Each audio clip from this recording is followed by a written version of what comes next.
تم سب بچے بیٹھے ہو، والدین کو اپنی جنت بنا لو، ماں باپ کو اپنی جنت بنا لو، ان کی دعا لے لو۔ میرے نبی نے فرمایا کاش میری ماں زندہ ہوتی۔ ماں کا خاص طور پر منشن کیا، میری ماں کیوں کہ باپ کو تو دیکھا ہی نہیں اور ماں کو دیکھا ہے 6 سال۔ میری ماں زندہ ہوتی اور میں عشاء کی نماز کے مصلی پہ کھڑا ہوتا اور میرے گھر سے میری ماں کہتی محمد، تو میں ماں کے لیے نماز توڑ دیتا۔ میرا نبی کہہ رہا ہے۔ اور جب آپ حج پہ تشریف لے گئے اور ابوا کے میدان سے گزرے جہاں میرے نبی کی والدہ کا انتقال ہوا تھا، اس بات کو 57 سال گزر چکے ہیں۔ 6 برس کی عمر میں مدینہ سے نکلے 3 افراد، میرے نبی کی ماں، میرے نبی کے والد کی باندھی ام ایمن، وہ بھی ماں ہیں، انہوں نے بھی دودھ پلایا تھا میرے نبی کو۔ 2 مائیں ہیں، ایک دودھ پلانے والی، ایک پیدا کرنے والی، اور ایک میرے نبی ہیں۔ جب ابوا کے پہاڑوں میں پہنچے تو اچانک ہارٹ اٹیک سے حضرت آمنہ 25 سال کی عمر میں انتقال فرما گئیں، اور میرے نبی نے اتنا اس کا غم لیا۔ 6 سال کا بچہ، میں سن 2000 میں وہاں گیا تھا، میرے آنسوں نہیں رکنے کو آ رہے تھے کہ کہاں میرے نبی کی ماں کو اللہ نے اٹھایا، نہ کوئی آسرا، نہ کوئی سہارا، نہ کوئی رشتہ، نہ کوئی جھولی، نہ کوئی چھاؤں، ایسے تنہا یتیم کر دیں۔ جب ان کو پتھروں میں دبا کے نیچے اترے، ام ایمن کو سے ہاتھ چھڑا کر بھاگے اور اوپر پہاڑی پہ چڑھ گئے۔ جب ام ایمن پیچھے گئیں تو ام ایمن نے کیا دیکھا کہ ابوا کے پہاڑ بھی رو رہے ہوں گے، آپ ماں کی قبر کو چمٹ کے ایسے اوپر لیٹے ہوئے تھے، قبر کو پکڑا ہوا تھا، اوپر لیٹے ہوئے تھے۔ جب ام ایمن قریب آئیں تو سنا آپ کہہ رہے تھے اماں جی آپ کو تو پتا تھا آپ کے سوا میرا کوئی نہ تھا، آپ مجھے چھوڑ کے کہاں چلی گئی، کیوں چلی گئی؟ 6 سال کا بچہ پہلی موت دیکھ رہا ہے تو ان کو سمجھ میں نہیں آ رہا کہ میری ماں کے ساتھ ہوا کیا ہے۔ ام ایمن نے اٹھانا چاہا، آپ نے اٹھنے سے انکار کر دیا۔ اس صدمے کو سینے میں لیے ہوئے 57 سال کے بعد، 7ویں دن بندہ رو نہیں سکتا، رونا نہیں چاہے تو رونا نہیں ہمتا، 57 سال کے بعد آپ اس وادی سے گزرے، آپ نے اونٹنی کو ماں کی قبر کی طرف موڑ دیا، اور ان پلرز کو 3 گنا کرو تو وہ پہاڑ بنتا ہے، چھوٹی پہاڑی تھی۔ اونٹنی کو نیچے بٹھایا، اوپر پہاڑ پر گئے، اور یہ مجھے دیکھو، یوں آپ نے گھٹنے کھڑے کیے ماں کی قبر کے سرانے، اور یہ ہاتھ یہاں رکھے اور پھر سر دیا اپنے گھٹنوں میں یوں، پھر رونا شروع کیا۔ اتنا روئے، اپریل کا مہینہ تھا، دھوپ سر پہ پڑ رہی تھی، ہم تو ٹھنڈی دھوپ میں بیٹھے، شدید دھوپ میں بیٹھے تھے، اور اس کنڈیشن میں یہ بچوں کا سٹائل ہوتا ہے جب لمبا رونا ہو تو وہ یوں بیٹھتے ہیں سر اندر دے کر۔ اتنا روئے کہ آپ کی داڑھی ساری آنسوں سے بھر گئی، سینہ تر ہو گیا، احرام تر ہو گیا، اور کئی گھنٹے بیٹھ کے روتے رہے۔ 2 جہان کے سردار ہو کر تمنا کر رہے ہیں کاش اماں تو زندہ ہوتی، تو مجھے کہتی محمد میں تیرے لیے نماز توڑ دیتا۔ اور میرے نبی نے، یہ بچیاں غور سے سنو، میرے نبی سے پوچھا گیا یا رسول اللہ قیامت کب آئے گی؟ آپ نے فرمایا یہ تو اللہ کو پتہ ہے۔ نے کہا یا رسول اللہ کوئی نشانی بتا دیں؟ تو آپ نے فرمایا جب بچیاں ماؤں کو ذلیل کریں گی تو قیامت آ جائے، جب بیٹیاں ماؤں کے ساتھ بدتمیزی کریں گی اور ماؤں کو ذلیل کریں گی تو قیامت آ جائے گی۔ ایک ماں بیٹی کو میں بھول نہیں سکتا، ماں کے موٹے موٹے آنسو گر رہے تھے، اور بیٹی ماں سے کہہ رہی تھی بھوک نہیں، ہماری اپنی پنجابی زبان بھوک نہیں، اوئے ہوئے ہوئے ہوئے، یہ تو ہم نوکر کو کہتے ہوئے ڈرتے ہیں، وہ ماں سے کہہ رہی تھی بھوک نہیں، یعنی بکواس نہ کر، اور آگے چپ، صرف آنسو اس کے گر رہے تھے ایسا۔ شاید وہ یاد کر رہی تھی کہ 9 مہینے کیسے اس کو میں نے پیٹ میں پالا، جنتے ہوئے کتنی تکلیفوں سے گزری، اور اس کو دودھ پلاتے ہوئے کتنی راتیں میں نے کاٹ کاٹ کے گزاری، اور اس کے پیشاب دھوتے ہوئے کتنی دفعہ میں سردی میں ٹھٹھری، اور آج جو مجھے کہہ رہی ہے بھوک نہیں۔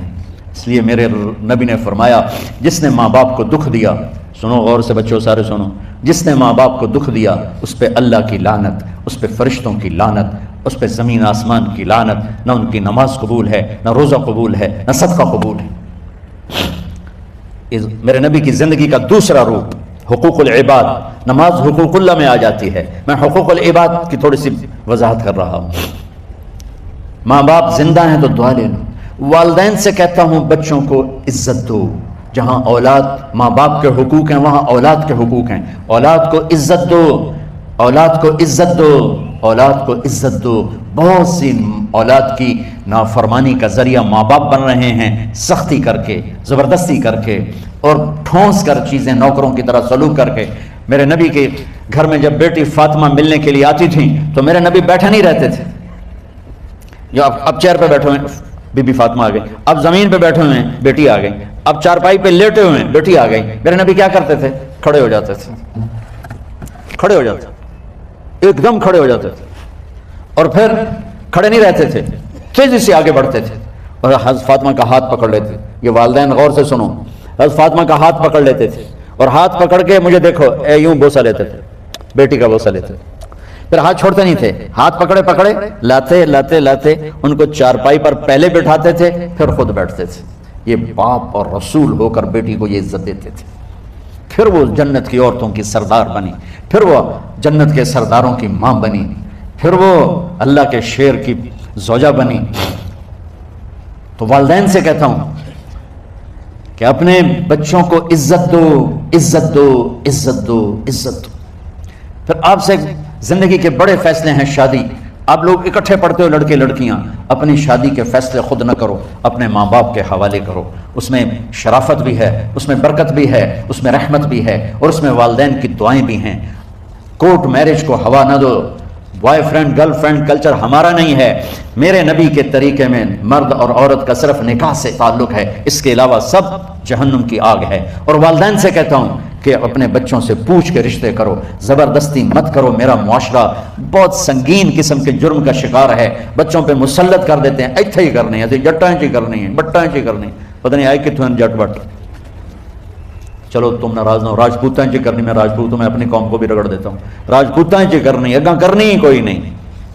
یہ ظلم و ستم اولاد پہ مت کرو. اپنی بچی سے پوچھو، اگر بیٹی ہاں کرے تو پھر قدم اٹھاؤ. اگر بیٹی کہتے میں نہیں کرنا چاہتی تو وہ نافرمان نہیں ہے. اللہ کے واسطے میری سنو، صرف تم نہیں سن رہے، اس کیمرے سے لاکھوں کروڑوں لوگ سن رہے ہیں.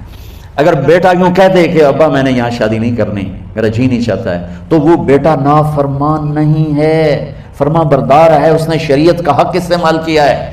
اب ایسا ظلم مت کرو کہ نہیں اتنے ہی کرنی ہے، اتنے گھروں نکل جاتے. زندگی تم نے تو نہیں گزارنی، زندگی تو بچے نے گزار. میں قربان جاؤں، ایک حدیث سنو پہلے، پھر اگلی بات سناتا ہوں. ما تزوجت وما زوجت الا بوحی من السماء نزل به جبریل. لوگو سنو، میں نے جہاں شادی کی، میں نے جہاں بیٹی کی شادی کی، پہلے آسمان سے جبریل فرشتہ اللہ کا حکم لے کر آیا، پھر میں نے قدم اٹھایا. سمجھ گئے میری یہ بات؟ سمجھ گئے سارے؟ اب اگلی سنو. حضرت علی فاطمہ کا رشتہ لینے آ گئے، اور جبریل ان سے پہلے آ گئے کہ یا رسول اللہ فاطمہ علی کے لیے ہے. باپ محمد مصطفیٰ جیسا ہے، رشتہ مانگنے والا علی جیسا ہے، اور بیٹی فاطمہ جیسی ہے. اور آپ پوچھتے ہیں علی کیسے آئے؟ وہ شرم کی وجہ سے کچھ کہہ نہ سکے، چپ. آپ کو تو پتا تھا، آپ نے فرمایا فاطمہ کے رشتے کے لیے آئے ہو؟ کہ جی. تو جبریل کا نال بیٹھا ہے کہ یا رسول اللہ اتھے ہی کرنا ہے. آپ نے ہاں نہیں کی، آپ نے کہا انشاءاللہ، اور یہ کہہ کر اٹھ گئے. انشاءاللہ نبی کا ہاں ہی ہوتا ہے، لیکن جبریل کے آنے کے باوجود اور اللہ کے کہنے کے باوجود میرے نبی کو بھی پتا ہے کہ یہ رشتہ یہاں کاتب تقدیر نے لکھ دیا ہے، لیکن امت کو سبق سکھانے کے لیے آپ گھر تشریف لے گئے. بیٹی فاطمہ کہ جی یا رسول اللہ. کہ علی کا رشتہ آیا ہے، میں ہاں کر دوں؟ سبحان اللہ. میں اپنے دیہاتی بچیوں پہ مجھے رونا آ گیا کہ جنہیں پتہ ہی نہیں ہوتا سانو کہیں نال بندے پہ جانور ہے یا انسان ہے. علی جیسا داماد، چلو علی کو چھوڑو، فاطمہ کو چھوڑو، جبریل آیا بیٹھا ہے، جبریل آیا بیٹھا ہے. اس کے بعد فاطمہ سے پوچھنے کی کیا بات ہے؟ جبریل آ کر کہہ رہا یا رسول اللہ، اللہ کہہ رہا ہے فاطمہ علی کے لیے ہے اور علی فاطمہ کے لیے ہے، اور پھر آپ کہتے ہیں بیٹی فاطمہ ہاں کر دو. ہماری تو آج کی بیٹیاں انکار نہیں کرتی، چپ کر کے گاں ماج طرح بن چھڑ دن کلے نال.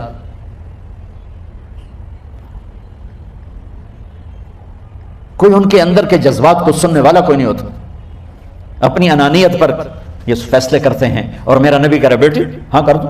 سبحان اللہ. آپ کا کیا خیال ہے فاطمہ نے انکار کرنا تھا؟ یہ تو یہ بیٹیاں نہیں انکار کرتی تو فاطمہ نے کہاں کرنا تھا؟ لیکن یہ سبق دینا تھا ان والدین کو جو نادانی میں نادانی کے فیصلے کر کے اولاد کو ہمیشہ ایک ٹھنڈی آگ میں دھکا دے دیتے ہیں. حضرت فاطمہ رضی اللہ تعالیٰ عنہا نے جب ہاں کی پھر آپ باہر نکلے. اچھا مزے کا واقعہ ہو جائے. حضرت علی اٹھ کے باہر نکلے تو صحابہ باہر کھڑے انتظار کر رہے تھے کہ کیا ہوا. حضرت علی کو بھیجنے والے تھے عبد الرحمن بن عوف. پہلے ابو بکر گئے تو آپ نے انکار کر دیا، عمر گئے رشتہ مانگا، آپ نے انکار کر دیا۔ عبد الرحمن بن عوف نے علی سے کہا آپ جائیں، آپ کا رشتہ رد نہیں ہوگا۔ کہنے لگے میرا تو ذاتی گھر بھی کوئی نہیں، مجھے کہاں سے رشتہ ملے گا، میں تو بالکل غریب ہوں۔ کہا نہیں تم جاؤ۔ تو واپس آتے انہوں نے عبد الرحمن بن عوف پہ چڑھائی کر دی، وہ کیا ہے نا تو مینوں گلے آئی، انکار ہو گیا۔ تو صحابہ نے پوچھا کیا ہوا؟ کہا کچھ کہا ہی نہیں، چپ کر کے اٹھ گئے۔ تو عبد الرحمن بن عوف کہنے لگے کچھ بولے صحیح، کہ بس اتنا کہا انشاءاللہ کا تو مبارک ہو، نبی کا انشاءاللہ ہاں ہوتا ہے۔ اچھا تو اتنے میں آپ باہر تشریف لے، کہا علی جی کرو، بلاؤ لوگوں کو بلاؤ۔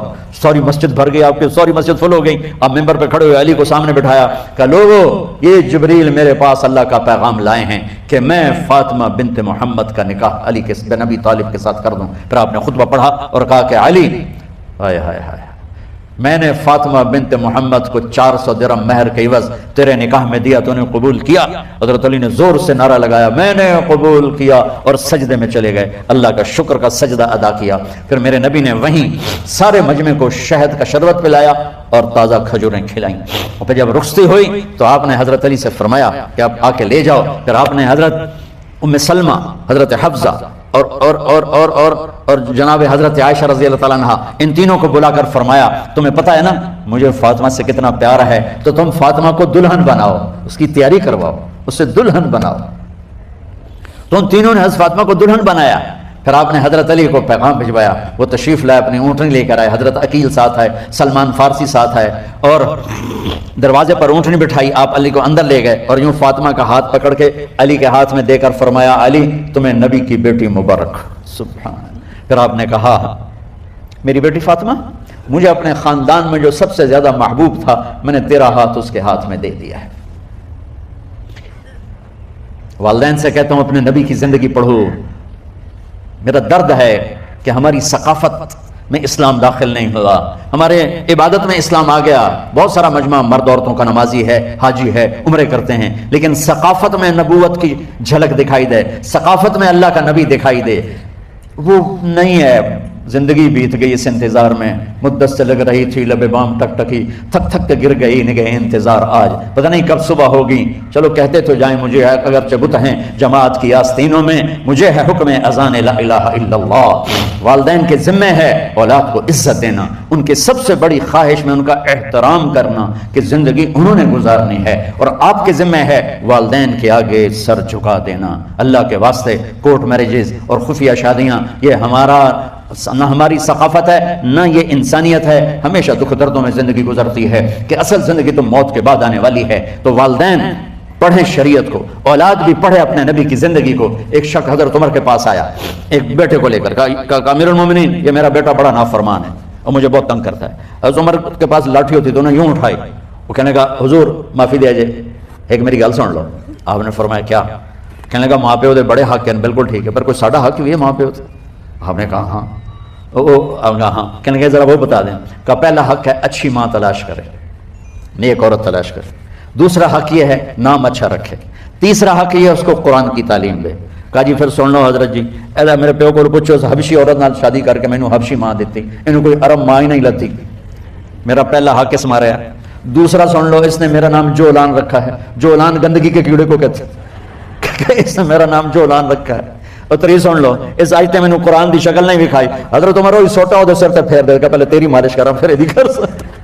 تو آج کے والدین بھی اپنی اولاد کے بارے میں بہت بہت بہت غافل ہیں، اور اولاد کا بھی حال یہی ہے، چونکہ ماں کیا ہے باپ کیا ہے اولاد کیا ہے یہ شریعت، یہ قرآن بتاتا ہے، یہ میرے نبی کی زندگی بتاتی ہے۔